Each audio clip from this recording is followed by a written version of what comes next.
Okay. Good morning. What do you want me to talk about this morning? Any suggestions?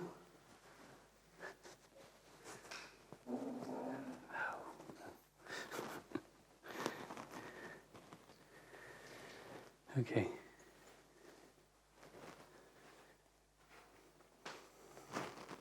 Okay, so this is going to be my last talk. And yeah. So I decided to just cancel my last talk because sometimes I have trouble finding what to talk about. So I cancelled it. I think next time when I do the retreat, I'll probably just turn the last session into a Q&A and a group meditation. So, yeah. So I think over the weekend, there's the message that I've just been repeating is just to give time to the practice and just allowing it to grow naturally.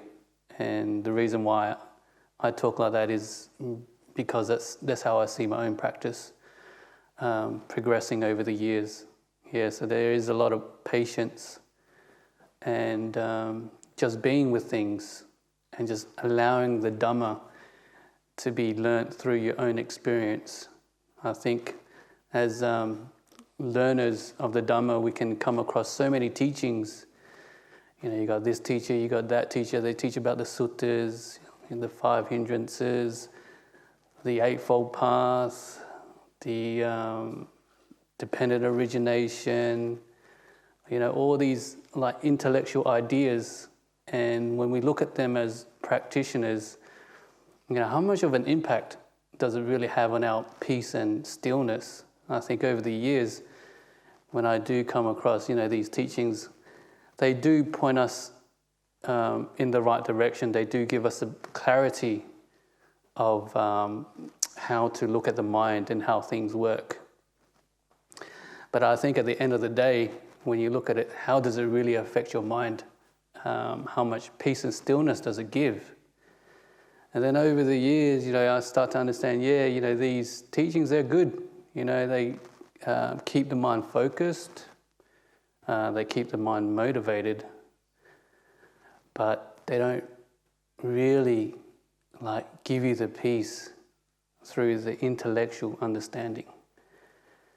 So instead, what I found is the peace really comes from just living a wholesome lifestyle and putting time into the meditation practice and growing the peace like from within. I think growing the peace from just like this simple teaching that I like a lot is the growing the peace from mindfulness, like building it up every moment of every day when you can remember to be mindful. So there's always one story that I always like to go back to, and I repeat it all the time. And it's one of these stories that I heard as a younger monk.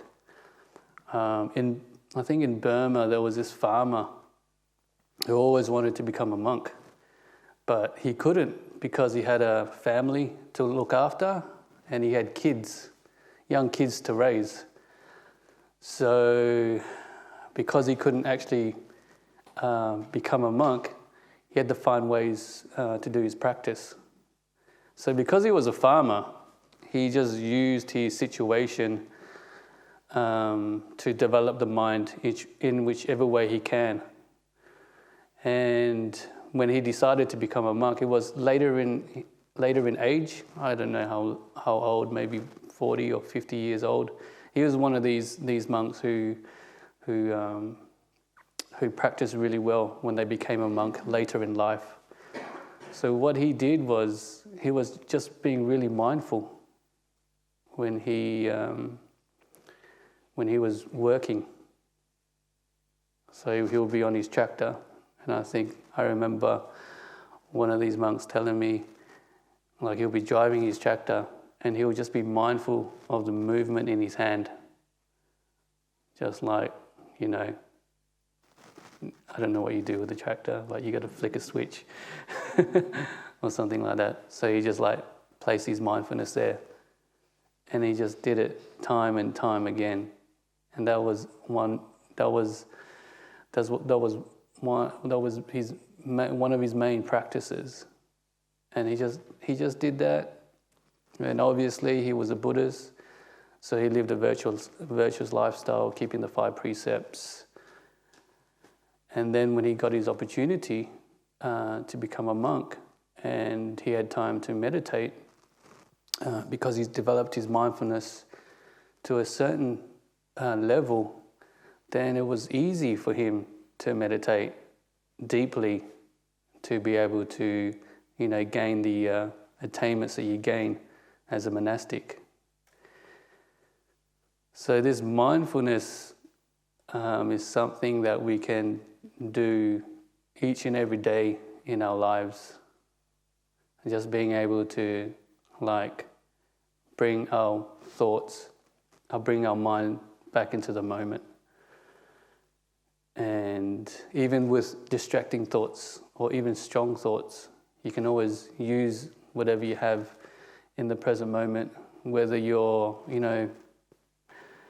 reading a book, or when you're reading a book, it's kind of easy to forget things. But, when you're out doing something kind of mundane, like washing the dishes, sometimes our minds might wander off when we're washing the dishes, and we might start to kind of stress about something. So when we're stressing a little bit, we just bring our minds, back to washing the dishes. And these kind of little exercises just helps bring our minds back into this moment.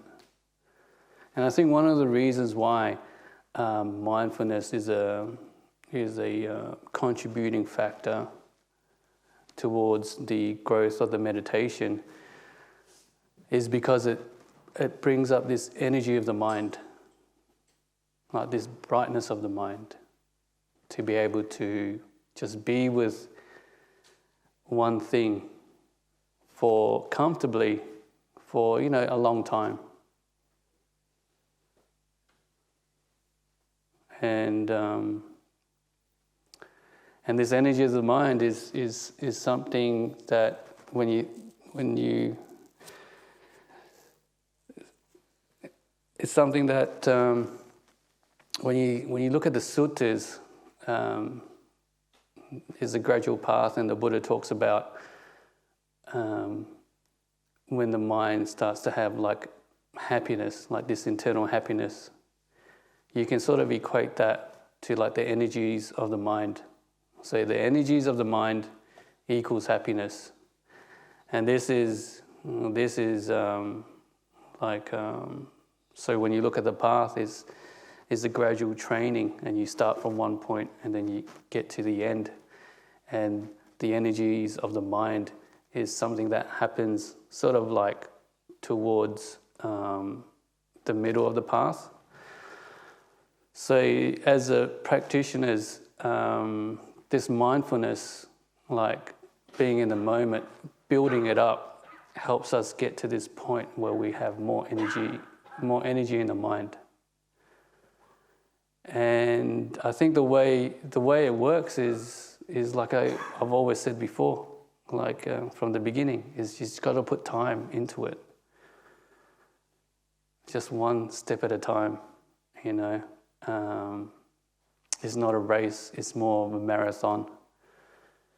And you're just building up this mindfulness, you're just building up this silence until this energy of the mind just arises. The mind is sort of clear and bright, and in a sense you come to a point where you've actually sort of achieved something in your meditation practice. So yeah. So, but just coming back to the mindfulness. Like I said before, Ajahn Chah said it was like one of the most important things to develop as a Buddhist practitioner. And so you heard the story before where he instructed the person who came to his monastery, and he was just sweeping the paths, and because Ajahn Chah was so busy, this person couldn't talk to Ajahn Chah. So, but Ajahn Chah knew that he was a foreigner. He came in from Australia to go visit him, and by that time Ajahn Chah was quite famous. And he wanted to go there to see the master to get a little bit of advice. And this piece of advice is something that kind of changed his life. Changed his life for the better. So as Ajahn Chah was walking away from the crowds to his car for his next appointment, he saw this foreigner just sweeping the floors, minding his own business, knowing that he doesn't have the opportunity to talk to Ajahn Chah because he's too busy, but because he's in the monastery, he's like, okay, I might as well make some good karma. I'll just sweep the floors, pull weeds and clean toilets. and then Ajahn Chah would see him and say, if you're going to sweep, just give it 100%. And that's the only advice he gave this man. And this man, he flew back to Sydney, met Ajahn Brahm 20 years later, and said that was the best advice someone could give him. Because he could see over the 20 years, just implementing this, giving everything you got into everyday life, had created great benefits from it. So, yeah, just try to add that, I guess, into your everyday practice. Because sometimes I think with this Dhamma is our minds just gets caught up with whatever's in front of us, and we forget about these teachings. And sometimes we just got to bring our minds back from time to time. It's sort of like, have you ever had the experience? Like you heard the story about the 2 bad bricks. It's like, how often do you apply it? There's 2 stories of 2 bad bricks. You focus on them on other people and all that. You focus on the bad bricks on other people. And you've heard the wisdom from Ajahn Brahm time and time again. But when you see the person, you're still focusing on their 998 bad bricks. But then sometimes, the Dhamma kicks in. And then you remember, just focus on their 2 good bricks, and then things tend to be okay. And then you sort of start to understand that, hey, even though I've heard the teachings many, many times before, implementing them, like using them for your own good, just takes time. That's why it's nice to always come and refresh yourself with a few teachings from time to time, even though you've heard it before. But there's something, I think, kind of refreshing about the truth, about the Dhamma.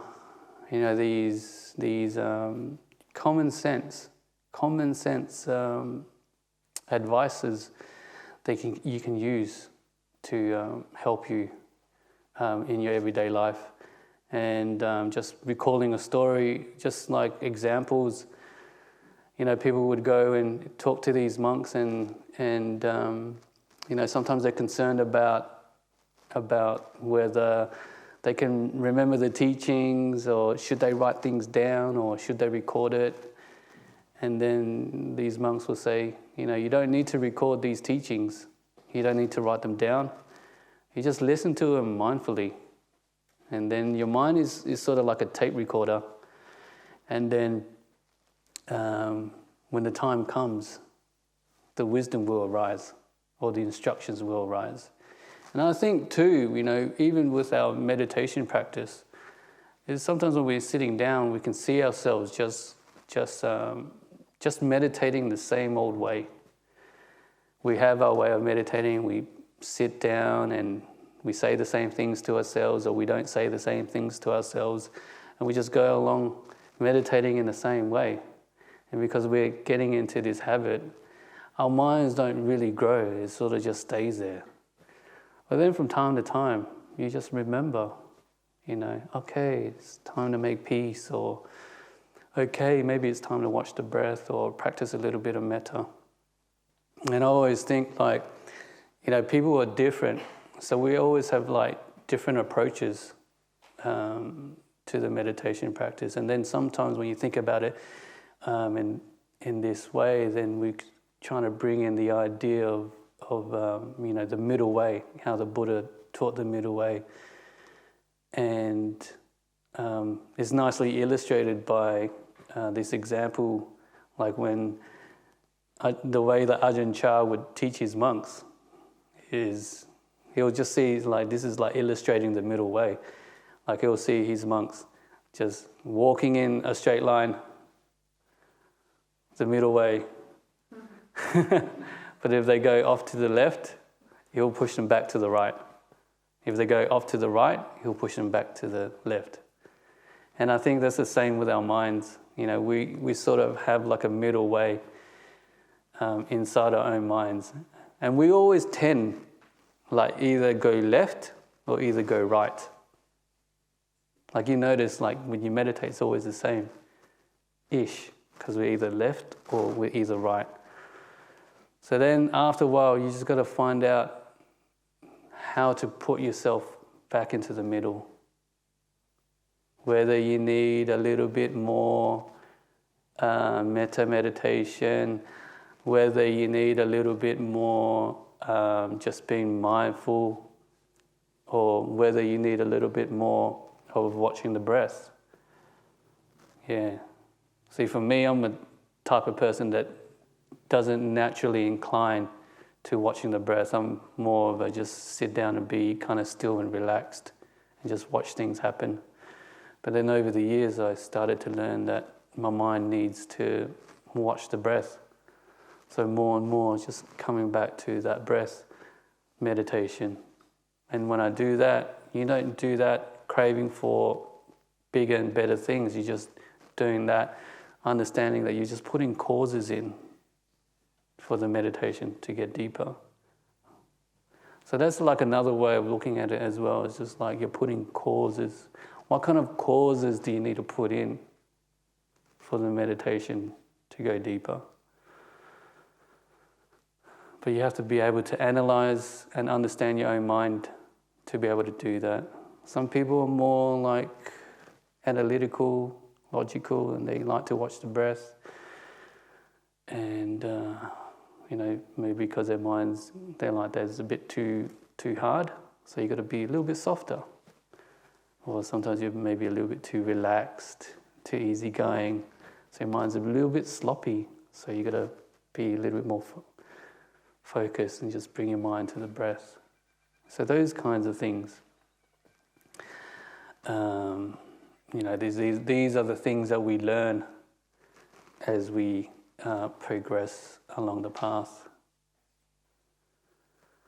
Yeah. But at the end of the day, we're still growing and improving and trying to just progress. Yeah, I see a lot of old faces, a lot of Buddhists, new faces as well, just coming here. You've heard it all before. But there's always something to do. There's always a practice to continue with. And that's all I can really tell people, Just encourage people to meditate if they can. And just enjoy it, really.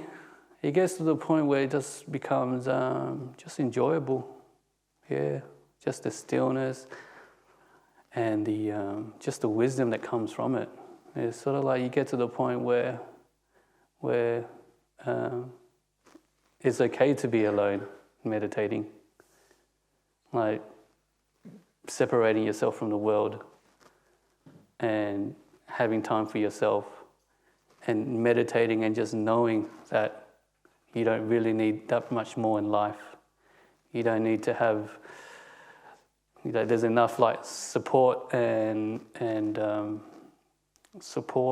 nourishment, internal nourishment, and all the things that you need, you can get from the meditation practice. You don't need teachers, you don't need great friendships or anything like that, because the meditation offers that, I think. Because when you meditate and you become still and content, that's the idea of being content and being still is you don't really need that much more. I mean, having those extra things, they're like a bonus. Having good friends, living comfortably, and all that kind of stuff. Yes, they're very nice supports. But when you can learn how to meditate and just be dependent on yourself, then you can understand that that's all you really need. Yeah, you don't really need that much in life. And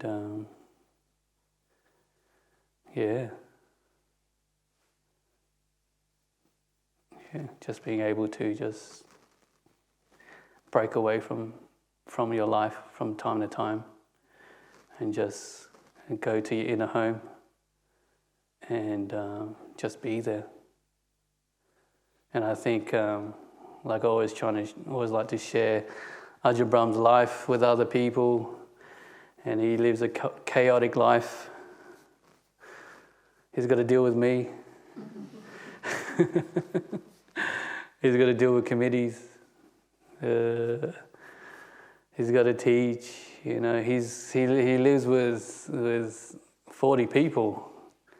And some of us have trouble living with 3, 4. And he has to deal with a lot, And sometimes you think, how does a person deal with all that stress? Or how does a person is capable of handling it? Yeah. He always says that he just always goes back to his cave. And then when he walks into his cave, he doesn't think about it. Yeah. It's just inspiring just to understand that, he's a person that gets really good meditation. And it's just inspiring to understand that he doesn't really have to do much to get there when he sits. And the reason why is because he's just been doing it for so long that when he sits down, his mind just automatically goes there. Isn't that a wonderful thing?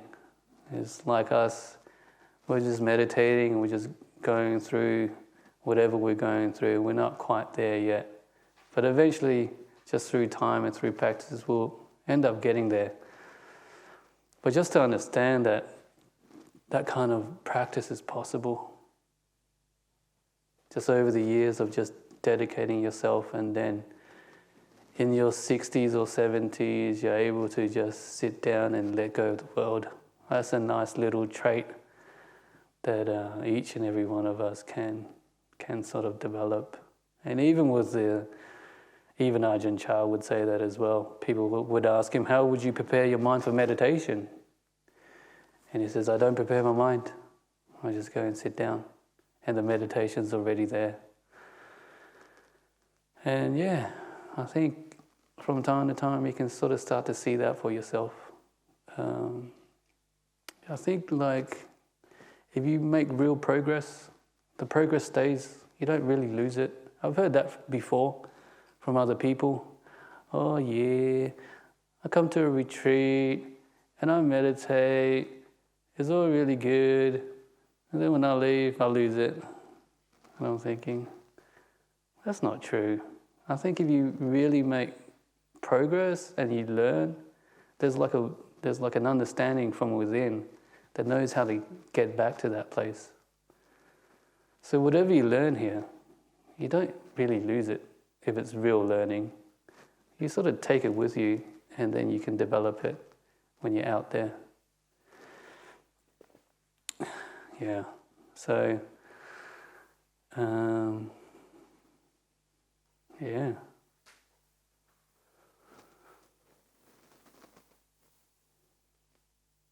So wish you luck. I wish you can create just a nice life for yourself, because I think that is possible. Yeah. With your work, with your interactions with other human beings, and we do have a little bit of control on the outcome that we want. So we can create a happier life for ourselves. I even remember Ajahn Brahm once saying that. He even said something along those lines. I can't really remember what he said. It just popped into my mind. It's something about you can be like content or something like that, like 90% of the time in your life, and 10% of that is just suffering. I remember him saying something like that. And I was like, that's kind of interesting. What does that mean?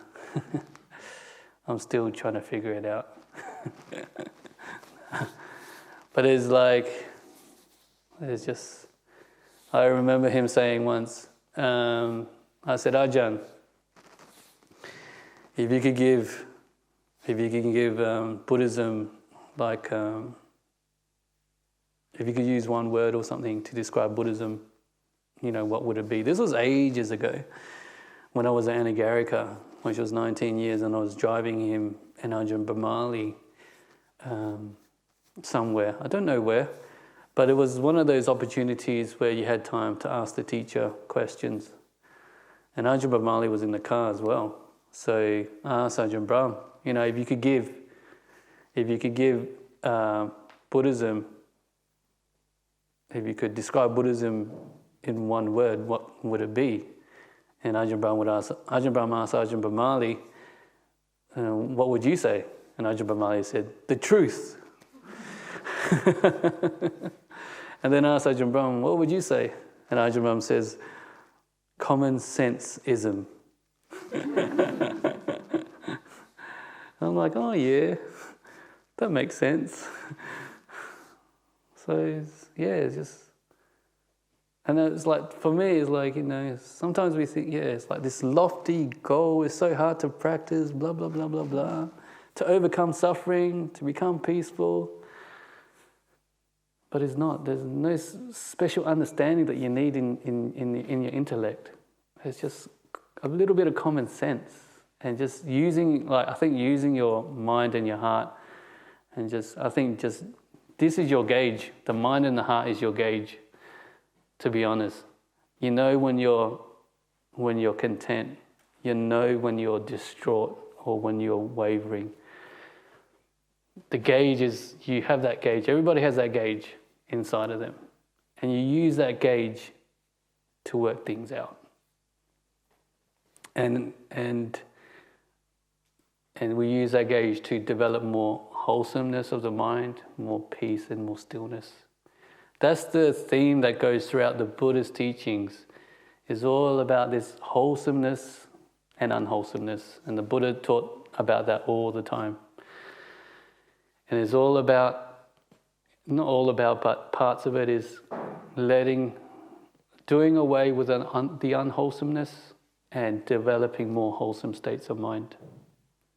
And he always talked about the continuation of these states of mind is like the more unwholesome states of mind that you develop, you're just spiraling down in a certain direction. And the more wholesome states of mind, you're sort of uplifting yourself day by day. But I think where the common sense comes into is your own inner gauge. What makes you content? What makes you agitated? Use that kind of as your teacher to tell you what to do. Yeah. And you all know it's like cause and effect. When you do something, you react in a certain way. And that reaction tells you what causes to put in next time or what causes to take away. And you just learn like that throughout your life. And then you end up like Ajahn Brahm. Oh, amazing. Or even Ajahn Chah. It just started off, you got to start off somewhere, yeah, and just build it up. Okay, I think we'll do some sitting now. Any questions or comments? I think after the sit, if you want to come and say goodbye, that's your chance. But I'll be staying here until Van will be driving me back. So you may see me walking around. You can say your goodbyes afterwards. Okay.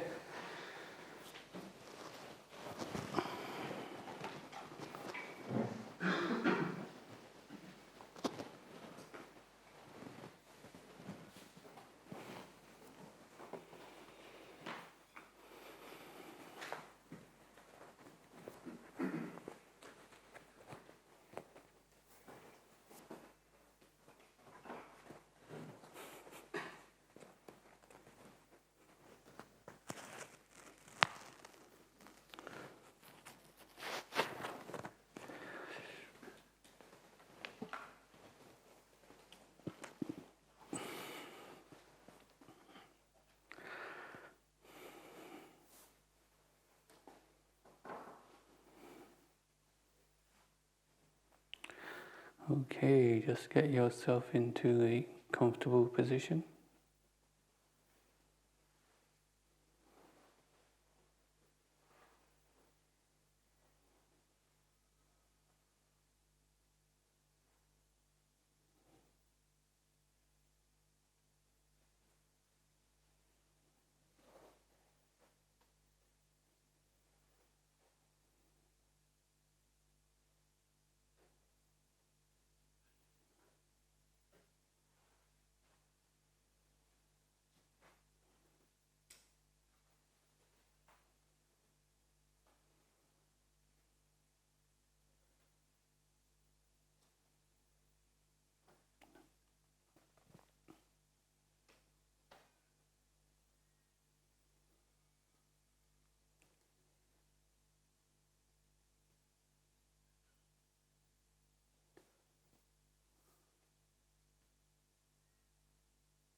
Just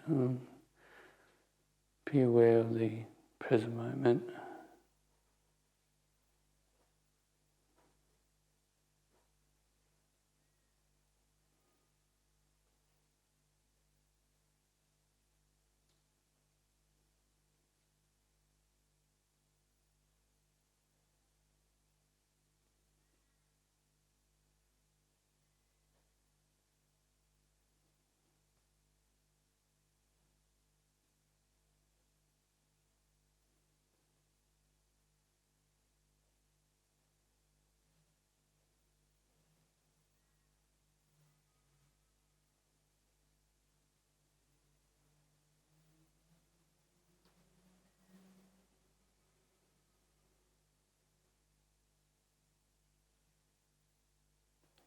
All we're doing is just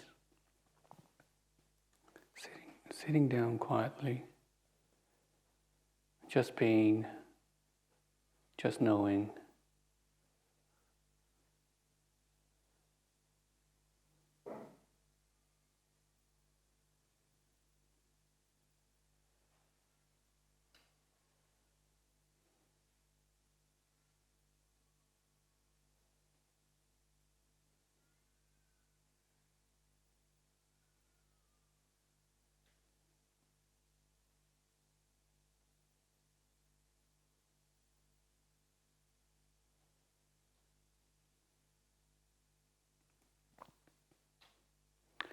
All we're doing is just allowing the path to develop by itself.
And all you're doing is just being aware of whatever's happening now.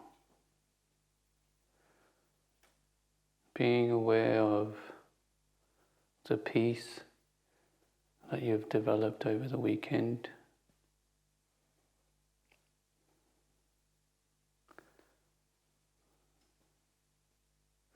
Being aware of your sleepy mind. Just being aware of whatever's happening now.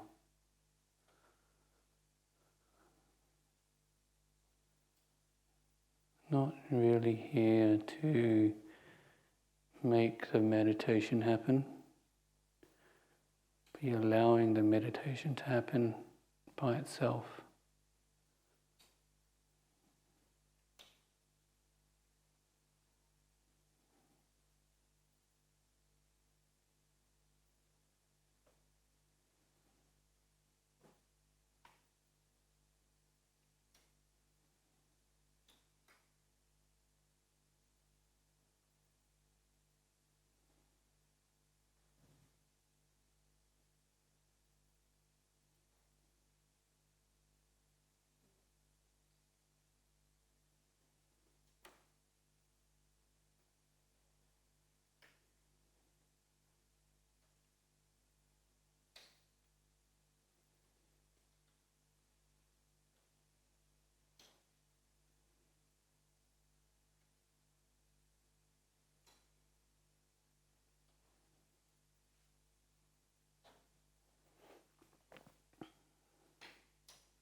So you're just taking away all control. Taking your hands off the steering wheel and just allowing things to flow.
and just appreciate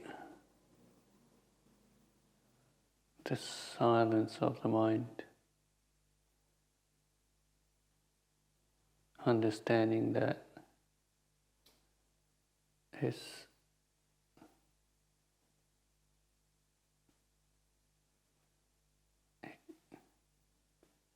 just understanding that it gives you a place to, a comfortable place to go to from time to time.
Understanding that meditation temporarily frees you from all things in your life, giving you, in a sense, a holiday from whatever's going on in your life.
Eesh.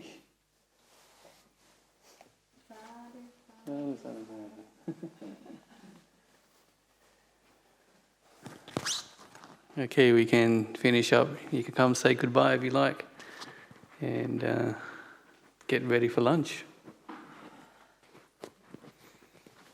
Very good.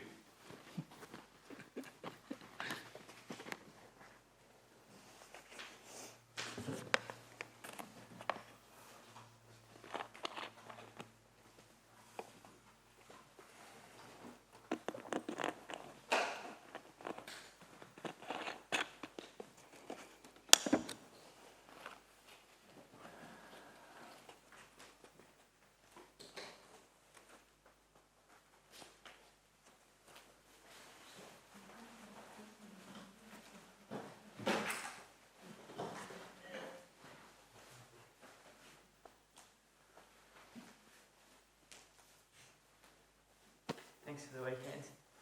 No worries, yeah. Bye. Bye.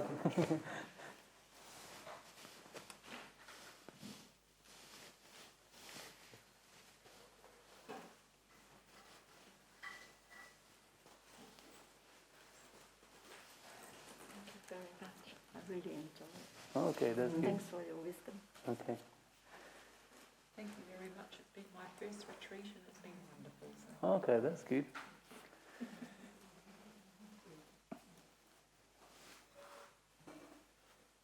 Thank you for your teaching this weekend. I've learnt a lot. Okay, that's nice to hear. Yeah, good luck with your pursuit. Yeah, might see you around. Yeah, might see I you might be around. wearing robes next time, who knows? Yeah. Thank you. Thank you kindly. No problem.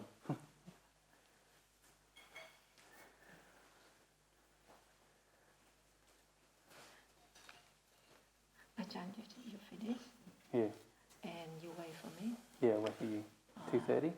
Yeah, 2:30. But if you want to go early, we can go early. Okay. After lunch? Yeah, maybe we can just leave after lunch. You want to leave after lunch? Yeah. Yeah. Okay, yeah. Yeah. Yeah. What time you finish? 1? Yeah, 1? Yeah. Yeah, 1 o'clock.